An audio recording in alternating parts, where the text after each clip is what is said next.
Morning sun 9 লঞ্চকে দ্বিতীয়বারের মতো ধলেশ্বরী নদীতে এসে ওভারটেক করলো কুয়াকাটা 2 লঞ্চ। এর পূর্বে এই লঞ্চকে মেঘনায় বসে ওভারটেক করেছিল।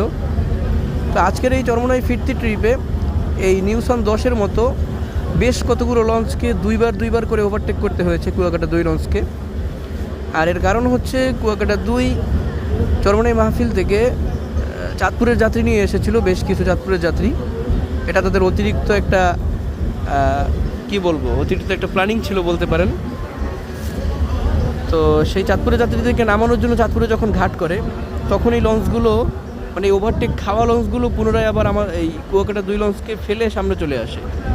পরবর্তীতে এই লঞ্চগুলোকে দ্বিতীয়বার আবার ওভারটেক করতে হয় কুয়াকাটা 2 লঞ্চের।